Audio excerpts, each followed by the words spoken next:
Yirmiyahu was a prophet, was a good chaver of mine.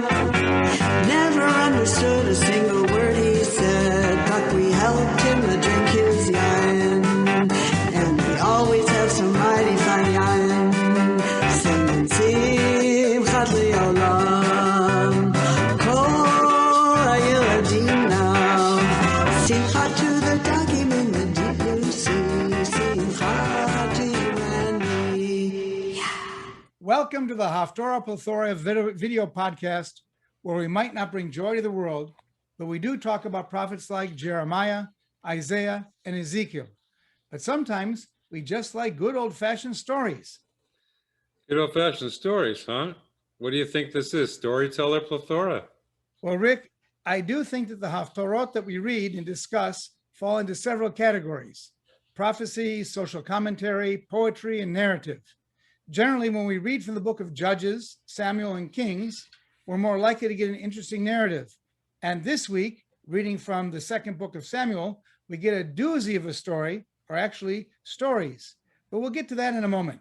First, I'm Larry Herman, drinking some very fine wine, port again today, and talking Haftarah with my good chaver, the king of cannellation, Rick Muller. How are you doing, Rick?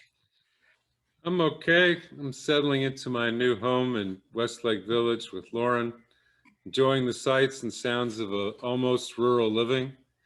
Happy to be back discussing the Haftarah with you. How was your Pesach? Just fine, Rick. New baby and everything. Oh, yeah, that's been great. And I'm not one of those who are desperate for a crust of bread and such during the holiday. I'm just glad to be able to sip a whiskey again now. Crust of bread and such, huh? Is that a reference to God bless the child? Good catch, it is. But it would be a stretch to link it to our Haftarah. But back to the narrative aspect of the Haftarah. This week's Haftarah has enough substance to keep us busy for a while. And it's also long, 40 verses. 40 verses in the Ashkenazi version, which includes the last 4 verses in chapter 6 and 17 verses from chapter 7 of Shmuel Bet. But the Sephardim don't include those. And I propose that we chant and focus on a modified Sephardi version covering only all of chapter 6, which is already 23 verses. Sounds good to me. Should we promise to deal with chapter 7 next year then? Glad that you're planning ahead, Rick, but that's a promise. Anyway, before we dive into the story, I want to comment on the link between the Parsha and the Haftarah.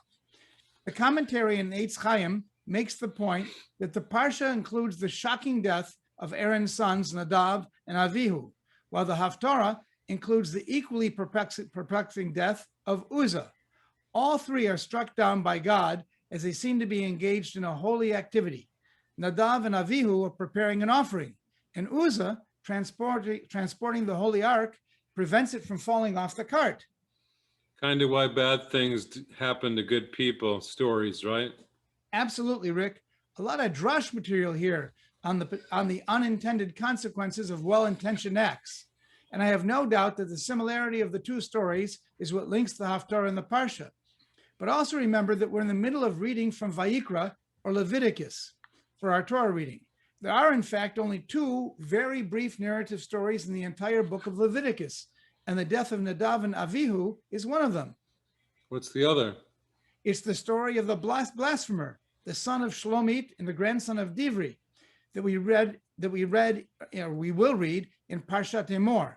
We actually discussed that story in the Rabbi's Rashi class several months ago, but I digress. My point is that the sages recognized that 10 weeks of reading a rather dry text of Vayikra might strain the patience of the congregation. So they provided us with a very intriguing narrative for the Haftarah, at least for this week. Okay, I'll buy that. Got to give the people a good reason to show up and to stay awake, be interested. Right. And the 23 verses in chapter 6 have pretty much something for everyone. We start off with the relocation of the ark from its temporary home somewhere in Judah to its new home in Jerusalem, following David's consolidation of power. Interestingly, the ark had been resting at the home of Avinadav. Sound familiar? Hey, like Avihu and Nadav together. Yeah, and it's Avinadav's 2 sons, Uzzah and Ahio, who are guiding the cart, and it's Uzzah who dies because he touched the ark. Just like Avihu and Nadav were the sons of Aaron, and they lost their lives for offering a strange fire. I suppose that we could also relate David's strange reaction to the death of Uzzah to Aaron's reaction to the death of his sons. Well, Aaron was famously silent, while David ordered the ark to be kept at the home of some guy named Oved Edom, the Gittite. Yeah, a rather strange place to keep Israel's most prized and holy possession. But it turned out well for Oved and his family. Then we have the really intriguing and charged story of David dancing in front of the ark, exposing himself and being chastised by one of his wives, Michal, the daughter of Shaul, the former king. And don't forget the distribution of bread, date, and raisin cakes to the masses. That too. But the scene and dialogue between David and Michal in the last 4 verses of the chapter are filled with tons of tension and not so subtle insults. Robert Alter describes it as an explosion of angry sarcasm.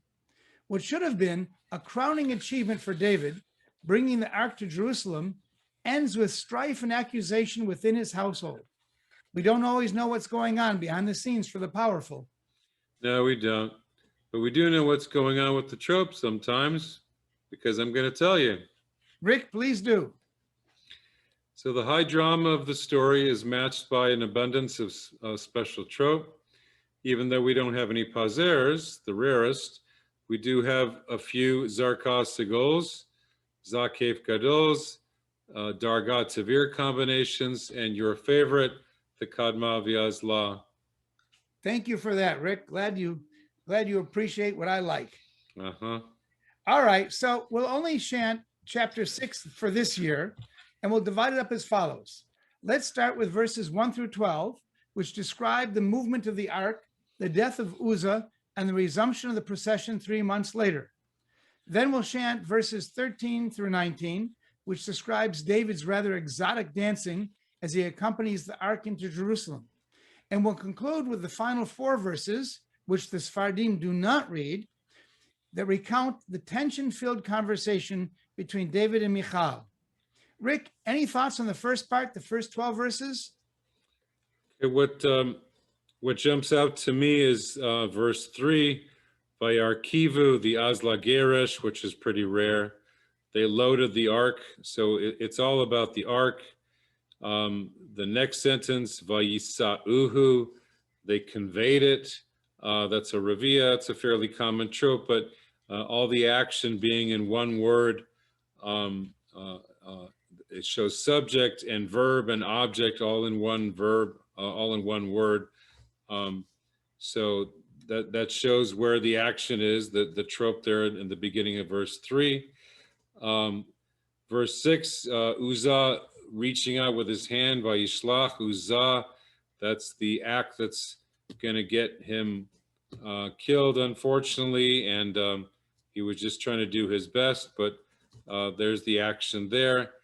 And then what I would point out would be towards the end, 11 and in 12, Vayivarech Adonai, God blesses Oved Edom, and then the Zarka in verse 12, the Zarka Segol, the King David hears about it, and then he wants to get the blessings in his direction, naturally. So Aron HaElohim, the Ark of God, is going to be brought with rejoicing, besimcha, at the end of verse 12. But it's all about the Ark, and that's the focus. Interesting. It's all about the ark in the first part of the chapter. And as we'll see later on, the focus switches from the ark to David, but that's for the next section. So Rick, before you chant, we're reading on page 645 of Eitz Chaim, and you want to recite the bracha first? Baruch atah Adonai Eloheinu melech haolam asher kichan b'mitzvotav v'tzivanu la'asok b'divrei Torah. Amen. Vayosef o David et kol bachur b'Yisrael shloshim alef Vayakom vayelech David v'chol ha'am asher ito mi ba'alei Yehuda laha'alot misham et Aron Elohim asher nikra Shem Adonai Tzvaot Yoshev Hakruvim Alav Vayarkivu Et Aron Elohim El Agala Chadasha Vayisa'uhu Mi Beit Avinadav Asher Bagiva Ve'uza Ve'achyo B'nei Avinadav Nohagim Et Hagala Chadasha Vayisa'uhu Mi Beit Avinadav Asher Bagiva Im Aron Elohim Ve'achyo Holech Lifnei Ha'aron Ve'David V'chol Beit Yisrael Mesachakim Lifnei Adonai Bechol Atzev Roshim Uvchinorot Uvinvalim Uvtupim Uvim Na'anim Uvtzeltzelim Vayavo'u Agoren Nachon Vayishlach Huzah Dramatic moment. Yeah, El Aron Elohim Vayoches Bo Ki Shamtu Habakar Vayichraf Adonai Be'uzah Vayakehu Sham HaElohim Al Hashal Vayamot Sham Im Aron Elohim Vayichar leDavid al asher paratz Adonai peretz be'uzah vayikra lamakom hahu peretz uzah ad hayom hazeh vayira David et Adonai vayomahu vayomer ech yavo elai Aron Adonai v'lo avad David lehasir elav et Aron Adonai al ir David vayatehu David Beit Oved Edom Hagiti Vayeshev Aron Adonai Beit Oved Edom Hagiti Shlosha Chodashim Vayevarech Adonai Et Oved Edom Vekol Beito Vayugad Lamelech David Lemor Berach Adonai Et Beit Oved Edom Vekol Asher Lo Ba'avur Aron Elohim Vayelech David Vaya'al Et Aron Elohim Mi Beit Oved Edom Ir David Besimcha. So, Rick, do you suppose that Oved Edom just kept the ark in his garage or something? Don't know. It's Don't a, know. it's a very peculiar story, don't you think? Yeah, I don't know why the location is there, But it was a good thing because God blesses him. So by definition, it's a good thing. It sure spooked David. Yeah, yeah. I mean, he went out to go get it from there. And we So, have him even here dancing with all those instruments that you listed in front of the ark before the tragedy. yeah. So the whole people went out. The Levites, the priests, everybody. You would think that would accompany the ark was there. All right. Well, now we get to the next set of verses from verse 13 to verse 19. Right, and then that introduces Michal not being the part of everything, just watching from her window, kind of aloof. As the ark is approaching Ir David. Yeah, but she didn't go out with the rest of the people to celebrate. I think that's a factor there, and the trope introduces her with drama in verse 16, the Kadma v'Azla u'Michal bat Shaul. So you think she'd have something going on there, but she doesn't. She's Well, she does. Passive. What she has going on is that she's the daughter of Shaul, not just one of the many wives of David.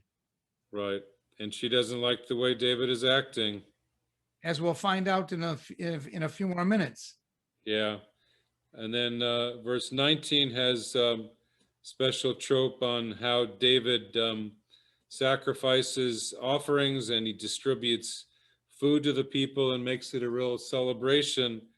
So kudos to him to involve everybody, Ish to Isha, everybody was included, and they all got cake. So it had to be a party if they all got cake and bread and raisin cake, different kinds of cake. He must have had a big entertainment budget. Yeah. So that's up to 19. You wanted to go? Yeah. Sure. You ready to read? Yeah. All right. Verses 13 through 19. Vayhi ki tzadu noseh Aron Adonai shishat tzadim vayizbach shor umri v'David mecharker bechol oz lifnei Adonai v'David chagur ephod bad v'David b'chol beit Yisrael ma'alim et Aron Adonai b'truah ובקול שופר, והיה ארון אדוני בעיר דוד, ומיכל בת שאול נשקפה בעד החלון, ותרא את המלך דוד מפזז ומחרקר לפני אדוני, ותיבז לו בליבך, ויביאו את ארון אדוני, ויציגו אותו במקומו בתוך האוהל, אשר נטע לו דוד, ויעל David olot lifnei Adonai ushlamim. Vayichal David meha'alot ha'olah v'hashlamim. Vayivarech et ha'am b'shem Adonai tzvaot. He blessed the people. Yeah, God blessed the people. I mean, David blessed the people. That parallels God blessing Oved Abdom up there. Anyway, Vayichalek l'chol ha'am, l'chol hamon Yisrael, l'meish ve'ad isha, le'ish, chalat lechem achat, ve'eshpar echad va'ashisha echat vayelech kol ha'am ish leveto. You're off. You're muted. Mute. Sorry about that. I muted myself because I was actually looking to see if the verse, verse 15, which mentions the uvachol shofar, I was wondering if that's one of the verses that we actually recite in the shofranot verses on Rosh Hashanah. Don't But know. I don't see it. I'm looking at my machzor and I don't see it. So it You must got a not be. Machzor handy in April? I got all my I secret see. Kodesh handy. So Okay, that's good. Yeah, it would be a good verse to put there. I don't know why it's not. all But right. yeah, So we've got the crowds and people are there and David is dancing. You and I had a discussion about whether he in fact was actually exposing himself or not. He was whirling around with an ephod, which is usually worn over the chest, and by spinning around, as we're going to see in a few minutes, being accused by Michal of exposing himself. So yeah, let's discuss these last four verses, which you pointed out to me are not included in the Sephardi reading. They cut the Haftarah in the last bit that you just read, the joyous entering into the city. yeah, and all the people go back to their home, Ish Leveto. And the Sephardim don't want to end on a negative note. Yeah, Neither did the Ashkenazim because they continued to read through verse 7, but we're going to end on a somewhat negative note. This contentious dialogue between Michal, Bat Shaul, and David.